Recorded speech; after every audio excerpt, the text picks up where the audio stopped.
Yan. Agartam tayo. So, ito yung sili na nilalagyan ng suka.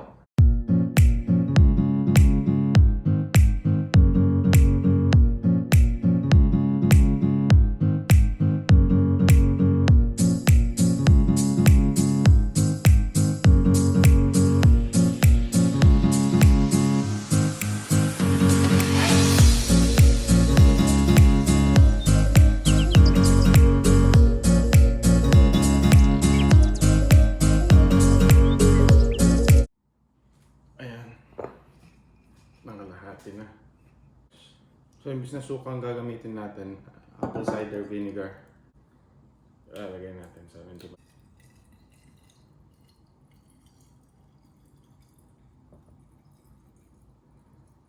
Salt, masin.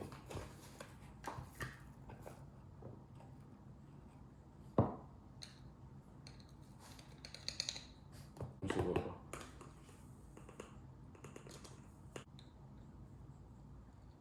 Natin. Ano natin mabuti. Alright.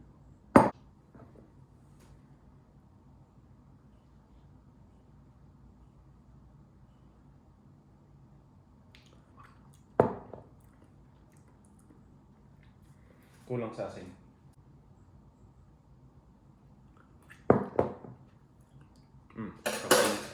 Sarap.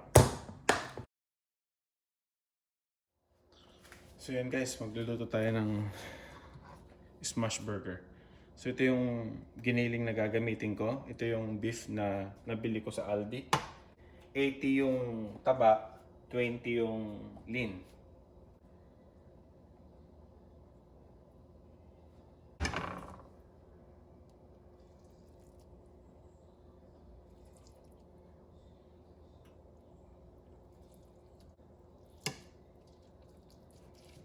Kunin lang natin to. Ibola natin sa konti. Huwag masyado. Yung yun na plato. Lalagay natin dyan. Smash natin.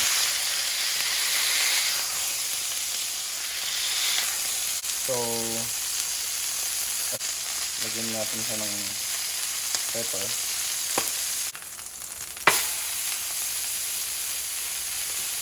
Yan.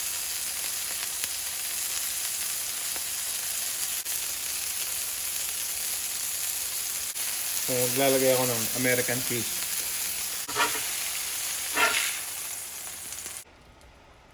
Ayan guys, magmumukbang kami kasama ni Ayen. Mag-hi ka naman. Hi! Tapos yan, assemblein namin yung mga burger namin. Si Ayen, may gusto siyang style ng burger. So ako ito. Ilalagay ko muna itong mayo.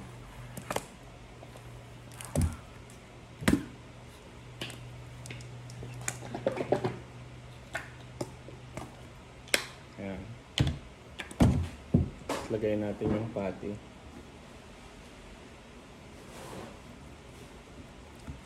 Pero gaganyan ko siya para may halo natin yung sriracha. Ayan. Ayan. Tapos sa taas lalagyan ko siya ng ketchup, sriracha ulit, tapos isa pang patty. Ayan. Kaya natin yung ibabaw. Ayan. Medyo nasunog yung ibabaw ko. Yan. Tikman na natin.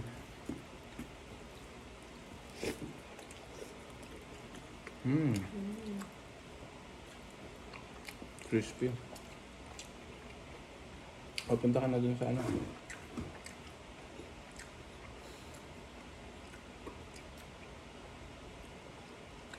So, magbabasa kami ng mga comments ngayon at saka sama na rin natin mga shoutout.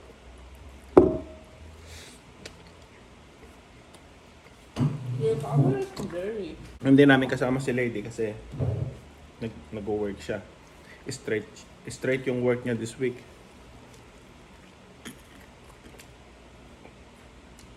Mula Lunes hanggang Saturday. Nag-work siya. Kasi kailangan nila ng extra tao. So, kailangan namin mataas na dito sa Florida. Simulan natin sa baba.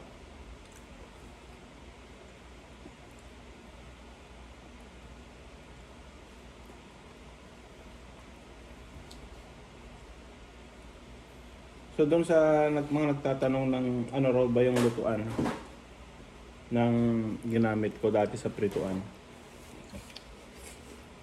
Nabili namin yun sa Walmart. Pero nahanap ko ulit sa Amazon. Ang tawag doon, Presto Kitchen Killet. So,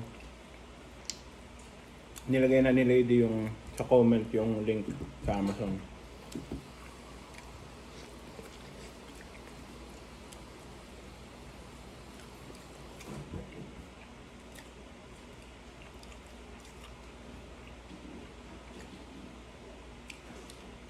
So si Domingo Villanueva, sabi niya masarap daw ako magkwento. Actually, mga experience ko lang naman yun. At saka gusto ko yung feel na nagkwekwentuhan tayo habang kumakain.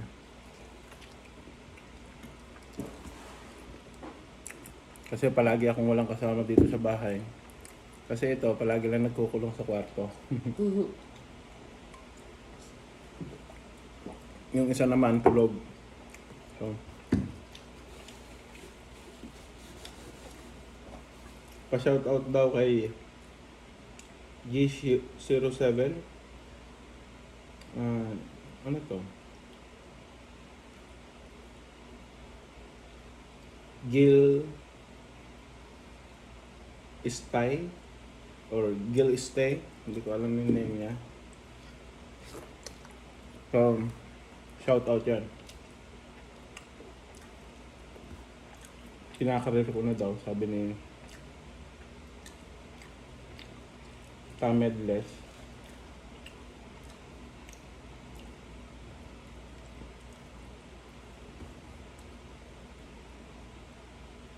So, may nagtatanong dito, inuulit ko ulit yung niluto nating chicken last time is galing kay Simple.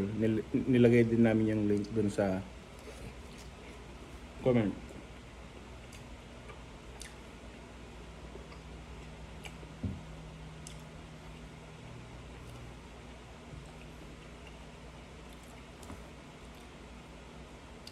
Shout out kay Marical Calderon.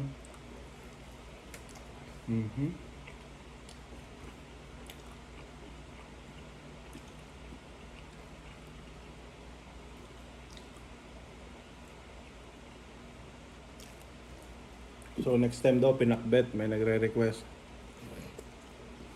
Galing kay It Ain't Me.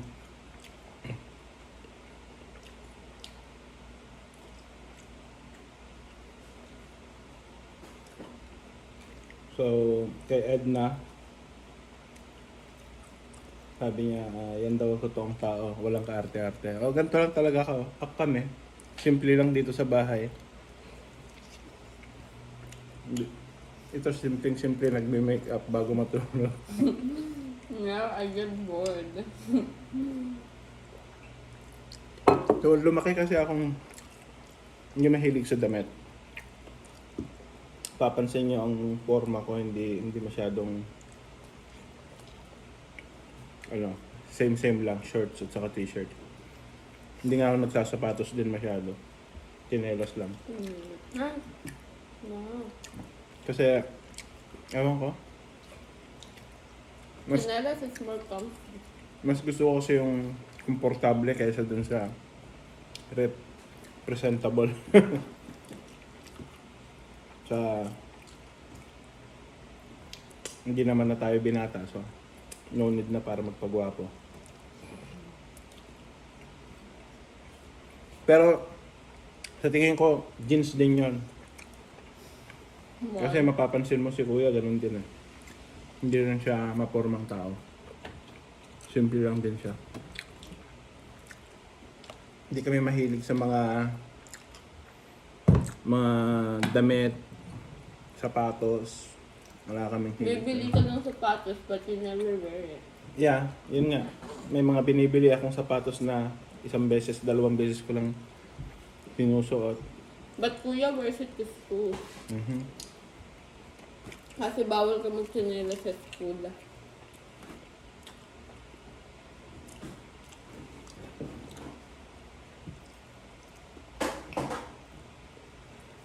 Ito, matagal na raw si Jed nanonood sa atin simula pa nung first day ng school ni Ayen. Nung pumasok siya na wala palang pasok.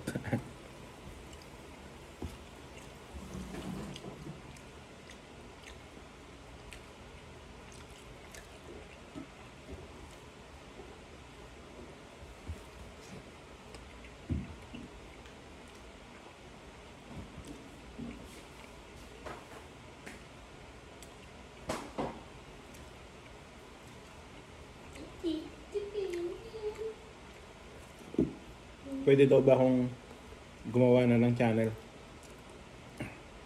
Actually may channel ako pero hindi siya tawag dito monetize. Tsaka ginagawa ko lang siyang parang lagayan ng mga old videos namin.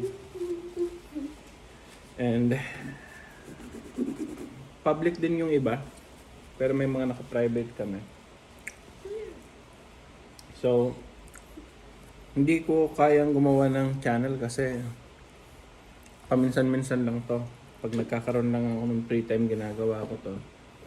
Hindi ko naman kayang i-keep up yung channel ko, just in case. So, yun na lang. Mag-subscribe kayo sa akin. Nandun sa, hanapin nyo yung name ko.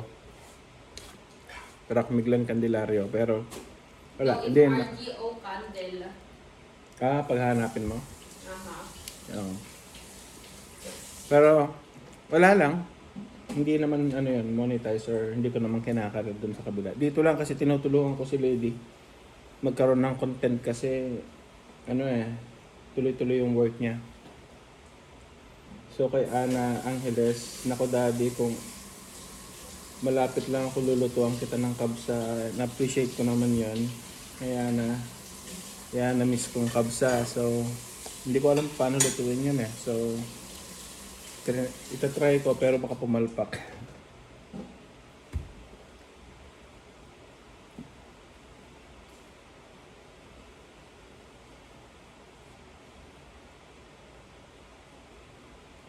Thank you kay Kuya Berts sa mga magandang comment. Hindi ko po alam pero meron din yan, pero nakabili na kami ng frozen na manok sa Jollibee, yung pang Jollibee. Meron ako nung nabili sa Pilipinas na gano'n yung nakasupot na hindi pa naluluto. Lasang Jollibee Chicken Joy talaga. Kaso dito sa US wala pa akong nakikita. Hindi ko sure, siguro sa mga Filipino store. Next time, read po yung ref niyo po. Hindi ko alam, baka ref. Gawin natin yung next time. Okay, Bernadette Raposas.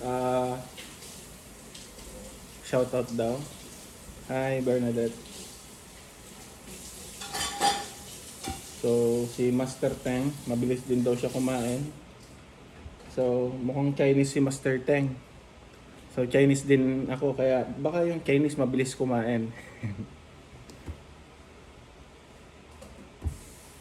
Next na lutuin mo, daddy, then yung gulay, bunga ng malunggay, nilalagay sa pinakbet. So, marunong ako magpinakbet pero hindi ako marunong maglinis ng bunga ng malunggay. Hindi ko alam kung paano tanggalin yung isa-isa. Minsan wala na natitira. Pero tatry natin yun.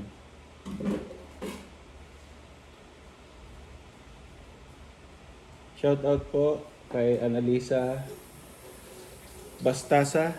Yan. Hi, Annalisa.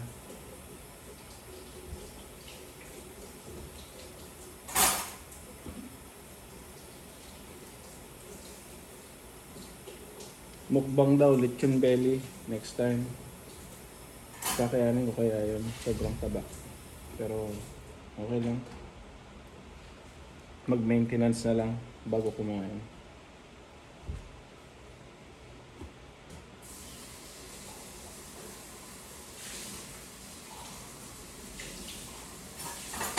Thank you kay Rosemary Green. Ang ganda ng comment mo. So, yun lang yung last comment sa last videos natin. So,